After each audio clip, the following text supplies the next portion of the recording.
नमस्कार.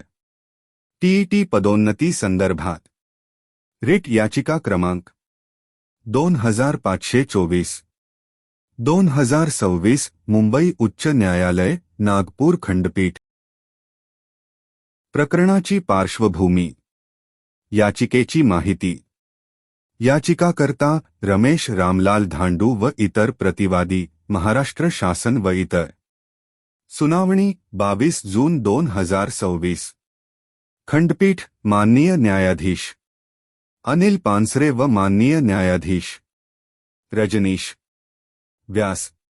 याचिकाकर्त्यांची मागणी. सेवाज्येष्ठता यादी.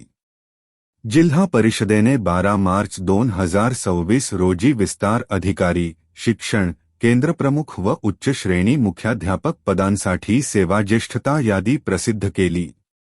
याचिकाकर्त्यांचे म्हणणे. ही यादी चुकीची असून ती रद्द करण्यात यावी व याचिकाकर्त्यांची नावे पदोन्नतीच्या यादीत समाविष्ट करण्यात यावीत.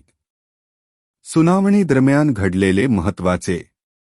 26 मार्च 2026. उच्च न्यायालयाने इतर प्रकरणांचा आधार घेऊन शासनाला नोटिसा बजावल्या. 29 एप्रिल 2026. औरंगाबाद खंडपीठाने जावेद खान प्रकरण फेटाळून लावले. सर्वोच्च न्यायालय. औरंगाबाद खंडपीठाच्या या निर्णयाला सर्वोच्च न्यायालयाने कोणताही धक्का लावलेला नाही. औरंगाबाद खंडपीठाचा कायदेशीर नियम. परिच्छेद 4.27 मधील मुख्य नियम. टीईटी पात्रता अनिवार्य. जोपर्यंत शिक्षक टीईटी किंवा सीटीईटी परीक्षेत उत्तीर्ण होत नाही तोपर्यंत पदोन्नतीचा हक्क राखून ठेवता येत नाही. पूर्वलक्षी प्रभाव नाही.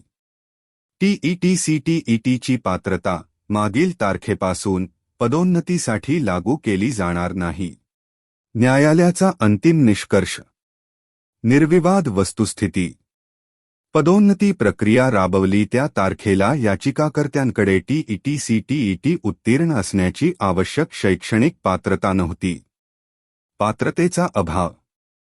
पदोन्नती प्रक्रियेच्या वेळी पात्रताच नसल्यामुळे याचिकाकर्त्यांना पदोन्नतीचा कोणताही दिलासा मिळण्याचा अधिकार पोहोचत नाही. निकाल. या ठोस कारणास्तव नागपूर खंडपीठाने ही याचिका फेटाळून लावली. हा व्हिडिओ पाहिल्याबद्दल मनःपूर्वक आभार.